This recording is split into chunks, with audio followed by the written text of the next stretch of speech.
Welcome back. This is Always Acting Up. My name is Caslin, and this is the podcast where I'm going to share my personal journeys as an actress in the entertainment industry. This episode is going to be a very exciting one for me. It's called Actor Horror Stories. But first, I want to give a shout out to everyone who is watching on YouTube, listening and tuning in every week on my podcast, those writing in questions on Instagram, and of course, I do want to say a thank you to my producer, Hisani Johnson. So this is going to be a special episode. I'm going to call these the podcasty nasty actor horror stories. And I think these are important to talk about every so often because, well, that's what this podcast is about. It is my personal journeys as an actress.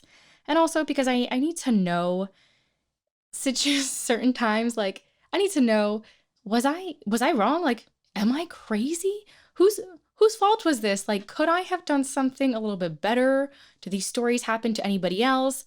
I need to know that this is not just me. And also, I think it's really important to kind of share with everybody that being an actress is always an interesting ride. It's not always glamorous. It's not just what you see on TV or what the influencers are posting.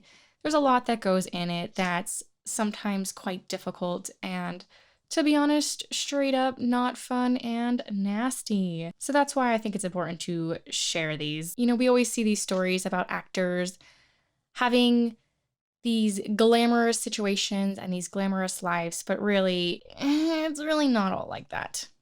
It can be, but it's not all the time. So here it goes. But first, before we get into it, I do want to say that the reason I think this situation happened, let's just say, is because I think the person was having a really bad day. And I think they were busy, and I think that they were a little overwhelmed. And so I happened to get the poop end of the stick of it. I do want to also point out that I do live in a smaller market here in Las Vegas, and I'm not sure I would have done the same thing to a casting director or director in another market that was much busier. Because I'd mentioned before that I do live in Las Vegas, and it is a smaller community. We do have quite a lot of productions here, mostly non-union, but we do operate a little bit differently. You can have communication with casting directors on a more human level here. I feel like they're a little bit more inclined to work with your schedule difficulties. They sometimes do allow and accept self-tapes because there are a lot of actors, but it's also sort of a small pool. So you kind of only have a certain amount of people to choose from. So they do want to see you. They do need to work with everybody in town. But also with that being a small community, I think things kind of get around fairly quickly. If you have a reputation of being really, really difficult to work with, then I think it's going to be known a little bit more soon. And yeah, nobody really wants to be blacklisted, so everyone kind of tries to work with each other. And I think that's how it should be. We're all human, we're all people, we have one goal in mind. Also, I'm not trying to toot my own horn here, but I do want to mention that I am a fairly easy person to work with. I don't like arguing, I don't like confrontation.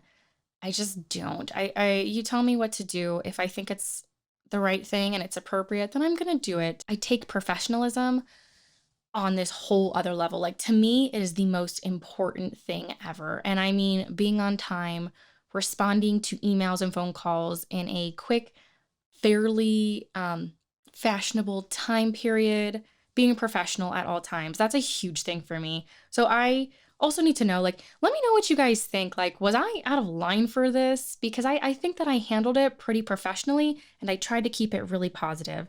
But I also like to sometimes think out of the box and maybe try certain things that maybe other artists aren't doing.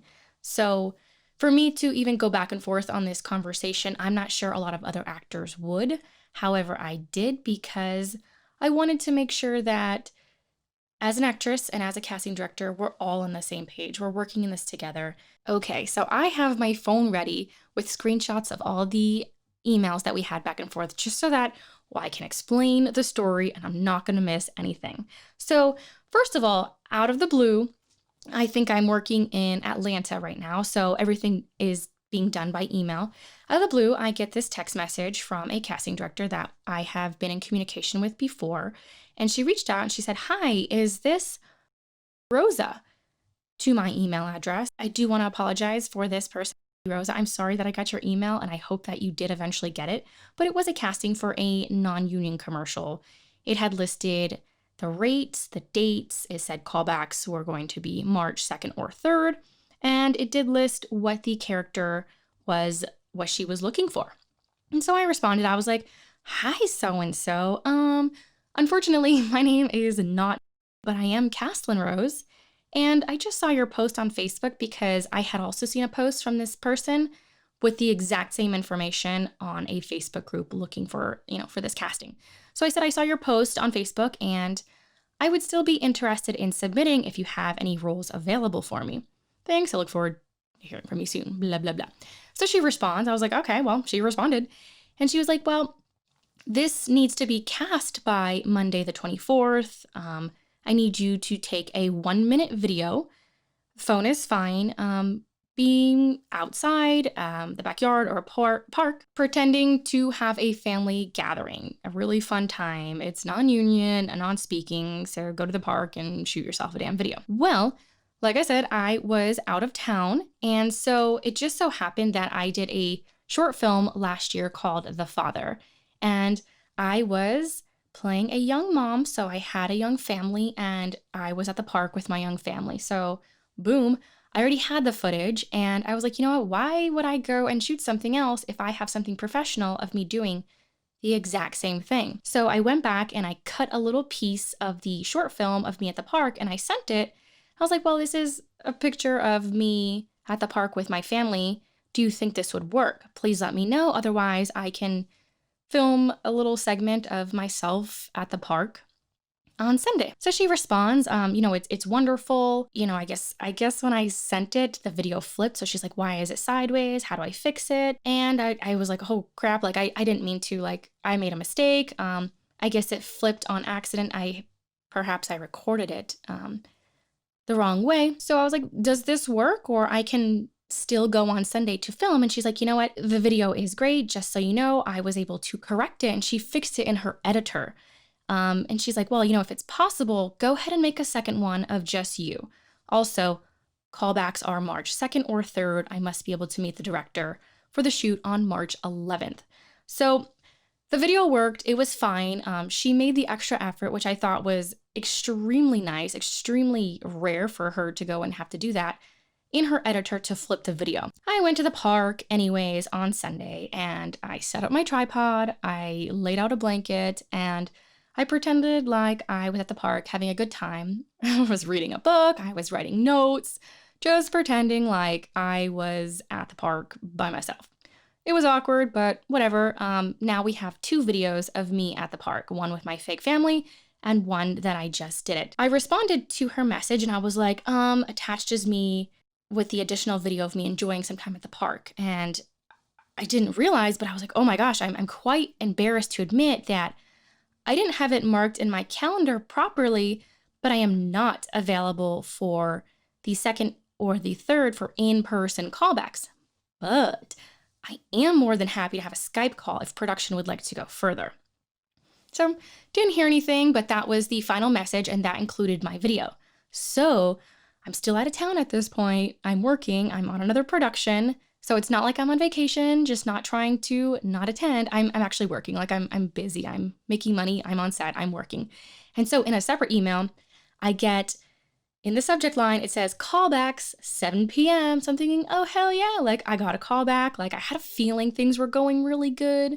The fact that I already had footage, plus I made footage, and the fact that she was taking the time. We had 6 emails back and forth between her and I had a feeling that things were going in the right direction. So it says Caslin Rose. That's actually what it says, but that's okay. I'm going to let it slide. My name is a little bit different, so I get different variations of my name all the time. But it says callback, live video taping, Friday, February 28th. All right. I'm sorry. what? Because I'm pretty sure in the past 2 emails, it had specifically said that callbacks were going to be March 2nd and March 3rd. But you know what? That's okay. I understand things change all the time. So I responded, awesome, like I'm so excited to hear this. And I did want to remind you that I am not available for an in-person audition. I said in little parentheses, oh, maybe not parentheses. What's the circle one? Whatever the circle one is. I said, I'm in Atlanta, but I am 100% available for a Skype call and for the shoot day. I was like, is a Skype call possible at all? Today, tomorrow, whenever is best for you guys. So I got an email about 5 seconds later, and mind you, I'm still at work. So she goes, Caslin, you are canceled, with an exclamation mark. This is not the way to audition for a casting director. Oh my God, like, holy moly, like I cannot even believe she responded that way. So I said, dear so-and-so, I understand it is not the ideal situation. I have attached the email below mentioning my original schedule conflicts.